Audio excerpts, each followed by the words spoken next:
So welcome everybody. My name is Jerry Dreyer. I'm a graduate student here at University of Wisconsin-Madison studying personalized learning. I've met a lot of you over the last day and a half, and I will get to know you a little bit more. And this is my colleague, Jessica Arrigoni, who's been working on this project with me, and also Julie Kallio in the back, and Arlene. I can't pronounce your last name, Arlene.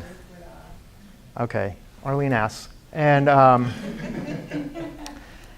we've all had a hand in this project, and you're going to have a hand in it today too. And what we're doing is we're just looking at trying to map or describe personalized learning practices, and hopefully to get to some kind of formative, to use them as a formative tool. So we're going to kind of talk a little bit about the project today, and then we're going to have you guys kind of get your hands in co-designing the project with us, okay? And as a way to kind of as an entree point into what we're doing.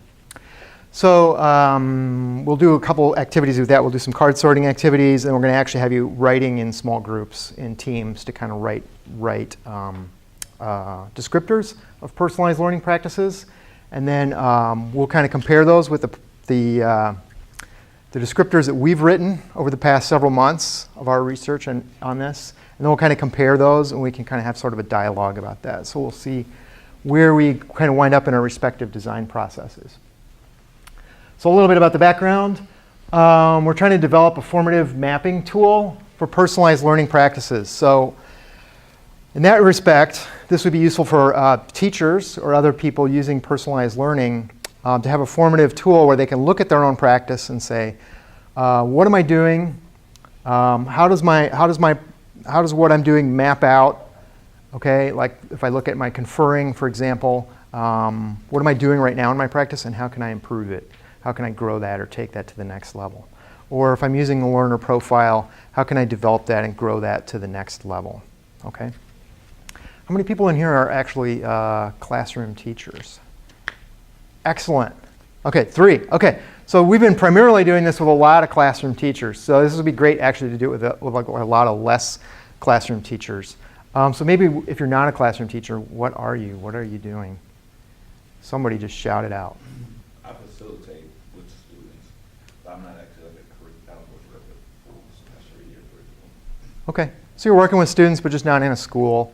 Yeah, more workforce development and education. Great. Okay, cool. So super important and just not happening in a school. Yeah, Jared, how about you? Aquarium museum, informal education. Okay, in an informal setting, yeah. How about back in this corner back here? We had some non-teacher. I'm a teacher leader, so mostly coaching and teacher professional development. Okay, so working with teachers, yep. Same. Same thing, right? I'm a graduate student. Okay, right. What are you studying right now? Curriculum and instruction is my program. Okay. Personalized learning is what I study. Okay, great. Perfect. So from looking at it from an academic perspective, do we have any non-classroom teachers over here? Beth? I am working with districts in this region. Uh-huh. It's called CISA 2, which is an Uh-huh. educational agency. Yep. And I work with them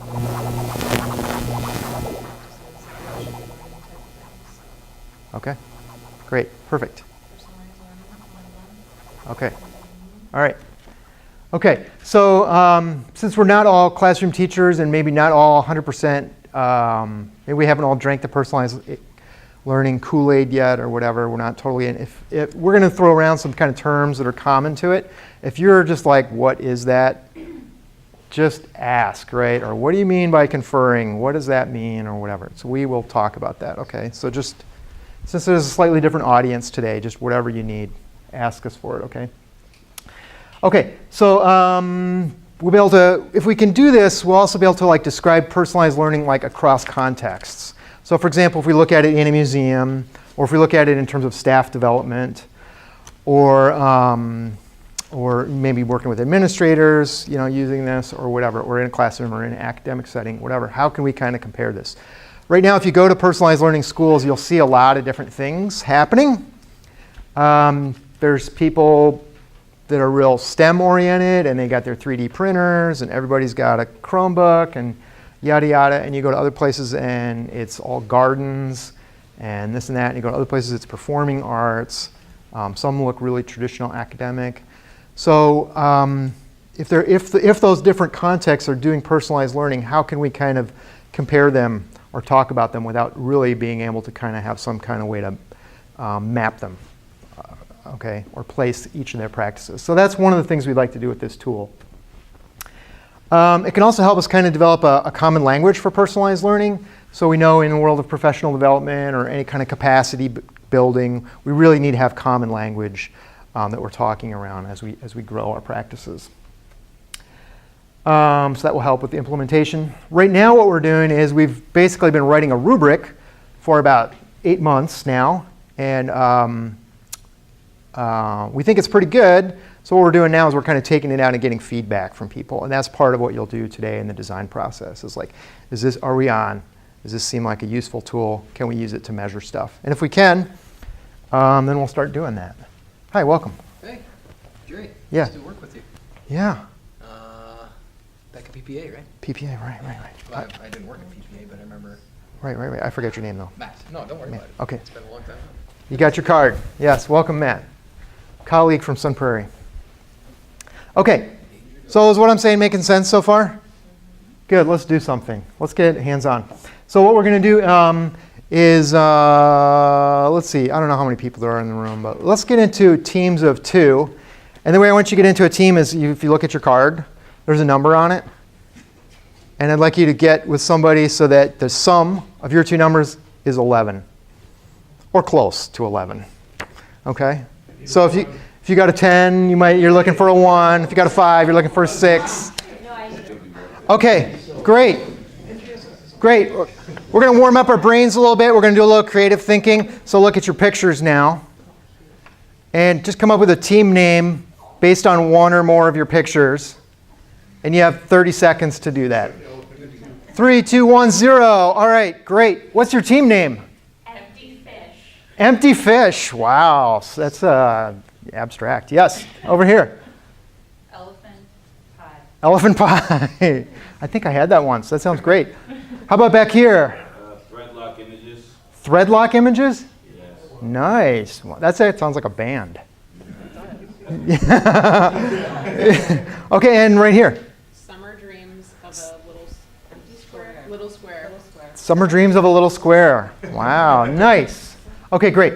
Okay, so we have team names, and we have our creative juices flowing. Okay, so I'm going to give you these another deck of cards, and these are personalized learning practices that we've kind of labeled or identified, and we have 10 of them. And we're going to ask you to work with these. However, if you see something that's missing from this list, just let me know. I'll give you another card. Just write it down. Feel free to make up your own. You don't have to be constrained necessarily to these 10. And I realize up on the screen it says green, but I think these are purple. Are they? Sorry, I'm colorblind. I was looking at them in bad light. There's 10 of them. And I would like you to, these are what we believe are some of the core practices of personalized learning. And so you and your team, what we'd like you to do is to just organize them into 3 categories. Okay? And the first category is, these are the really important things. Like you can't do personalized learning without them. Or you might think about them as, these are the ones that are really important to me, and I'm working on developing them right now. Maybe I'm not any good at them, but it's what I want to grow next. Or maybe you want to, however you define important. Like it's important to you in the near future. It's important philosophically or pedagogically, however you want to do that. So a very important category, an important category, and then sort of a less important category. So 3 stacks or 3 different groups. And in that very important category, you're limited to 3 max. It could be 1, it could be 2, it could be 3, but no more than 3. Okay, the other ones can have however many you want within them. Okay, so we'll spend about 5 minutes or so, maybe a little more, just kind of talk that over with your team. You don't have to agree. You could have 2 sets of piles if you want to go that way, or you can agree either way. Okay, so go for that. Hey, it seems like most groups have at least a first draft that they're pretty comfortable with. So if you have a device and you got to the slides, you can navigate to this spreadsheet. If you didn't, you can just run up and do it on my computer, or we can pull up some other ones. But what I would like you to do is maybe just come up and shoot in your team name. And then on here you can put which group you had each thing in. So for example, if you had developing a learner profile as most important, you can just mark that on there. Does that make sense? Okay, so if you can navigate to here, or if you want to just come up and use one of these devices, that's great. And maybe just have each team come up, and we'll make a heat map, basically, of what we all just decided. Okay, does that make sense? Okay. So empty fish, are you on it? Okay. Did you get to it? Did you navigate to it? Do you guys want to just come up here, or do you want to navigate to it on there? Okay, yep. That will work. And you guys are navigating to it? You found it? Okay. If you want to just come up here, you may. I noticed not everybody had their device out, which was, I thought, awesome, actually. Even though I designed this to be on our devices a fair amount, and then, so it's good. I see an anonymous duck and an anonymous panda on there, so we must be getting there. Empty fish. We're going for it. Where do you put team name in again? So put it in up here, and it looks like there's already a couple in, so go over one, so we don't get into that Google Doc battle where everybody's writing in the same cell.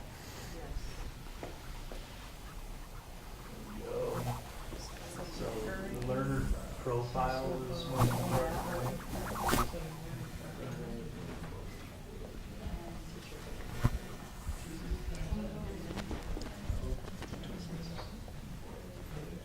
This is cool. I think this will be interesting to see, because we'll be able to be like, wow. It's just like a visual, just like bang. Okay. So looks like summer dreams are just finishing up. So first of all, just what do we notice?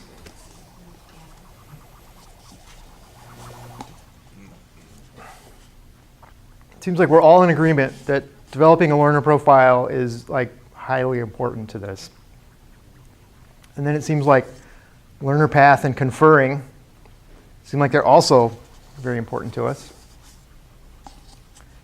Any kind of losers on here that people are just not super psyched about? Space. Designing physical space, nobody really cares. It makes a big difference though. Like it really, it's a great bonus if you have it, but I don't think you have to have it. My daughter's in the e-house in Sun Prairie, and Okay. it's such a neat place for her to go. So there's a lot of connections between these, and there are some tensions between them, and some of them are more dependent on others. Yeah, great. Okay, we could spend probably the next 2 days just talking about this kind of data and this image right here, but I'd like us to shift a little bit. So in your team, again, I want you to choose one of the practices that you kind of put in your most important group, okay? So it looks like anybody could do developing a learner profile. But it doesn't have to be that one, just whichever one kind of works for you. And if you really want to splinter off from your group because you're really feeling super strongly about one and they're not so keen on that one's fine too. And I'd like you to kind of take that task or practice and just kind of, you don't have to do it on here right away, but I want you to kind of answer these questions. And I've got some big flip chart paper over here and some markers if you want to do some concept mapping, or if you want to do some stuff on paper or in discussion before you start like trying to write on a Google Doc. I would encourage that. But think about what's the task. What does your current practice look like? So if you're talking about, if you want to do conferring, what does your current practice of conferring look like? Okay, just describe it. And then what does it look like at an ideal level, assuming that's different than your current practice? You might be doing it at the ideal level, and that's awesome. We all want to hear from you. But assuming it's not, what does it look like at that level? And then finally, a third question is, this is a lot of thinking. What kind of assets, knowledge, skills, interests, resources do you already have that would be useful in helping you to grow from that current practice level to that idealized practice level? This is kind of going off of what Emery talked about earlier the first thing on Monday. Instead of talking about what's in our way, what do we already have that will help us grow to that idealized practice? Does what I'm asking make sense? Okay, so let's spend about 10 minutes kind of just thinking about that. And then as you arrive at stuff, go ahead and put it up here, but you don't have to do that right away. I again encourage you to kind of work in other mediums if you need to. And then once we get the stuff up there, after about 10 minutes or so, we'll kind of look at what we have, and we'll talk about that a little bit. And then I also have copies of what we've written for this section here, what we believe this section is. And then we'll examine what the similarities are between what you wrote and what we wrote, and what the tensions are there, and we'll kind of unpack that a little bit. Does that make sense? Okay, so we're compressing like 8 months of work into 10 minutes. Okay, ready, set, go!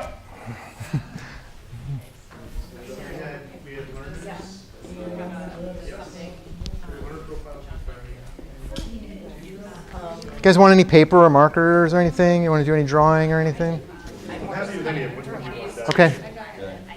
Do you want any paper or markers or anything to play with? Okay.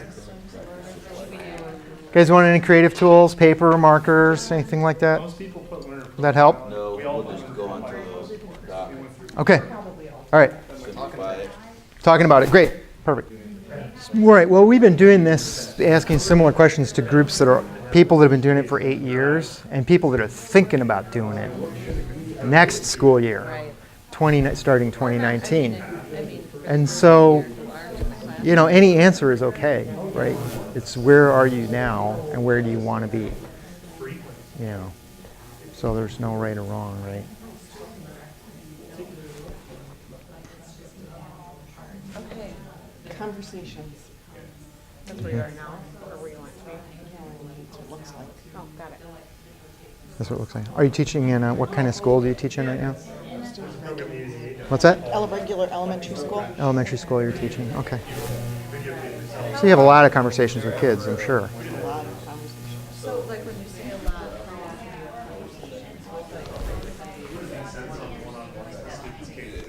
this project is due. What they want to discuss, rather than you being the person that facilitates and leads them. Which one, what are you working on? Confirming. Conferring. What's your current practice? I think informal one-on-one conversations or small group discussions, I think is what I'm currently doing. Yours is around a U-shaped table, mine's at a campfire. Or out in the woods or in a canoe or something like that. Anytime you get a group in a more intimate setting, I try to ask questions that help improve the experience for the next time. Like, what are you getting out of this? What are you choosing to take away from It this? sounds like you're doing outdoor adventure education. Part of it is that, yeah. So it's classically debriefing and It's a lot of deep processing experiences. Uh-huh. And in a classroom, right? That's conferring, isn't it? Is it well, it could be. kind of sort of? Yeah, and I'm switching roles. So I was a sixth grade teacher for 20 years, and I'm going to be the tech integrator in my building. So Okay. So you've been working with kids, yeah, and now you're going to be working with adults. I'm going to be working with both. Both. U-shaped table. Get the adults on the U-shaped Yeah, table. probably Tiny, not. tiny chairs. Tiny chairs. I actually have PD on Thursday. I'm doing so. So what was your practice like with sixth graders typically? I would have meetings with them, either in small groups, in their seats, or we have these quiet rooms, just meeting with them and talking. But I didn't have like a formal forum, I didn't have a rubric, Okay. which I think. So it's informal, right? Probably PRN as needed, right? Not like once a week. I meet with every student at least once a week for 15 minutes. Okay, so maybe you did have some structure like that. RTI time, so every Okay. day I have RTI with my kids. Okay. So not every school does that. Yeah. So that's Yeah. further along the continuum, Right. Where there's an expectation of how often it's going to happen, Right. And- it's for me, it and was what's going to happen in that conferring, we'd be and the- talking about math. and the purpose of that conferring, right? Is it about a task? Is it about a process? Is it about a product? Yeah. So there's Lots to unpack there. Okay, so what does an idealized practice, do you think, look like? Like when it's really happening at a high level? Students coming, because I know like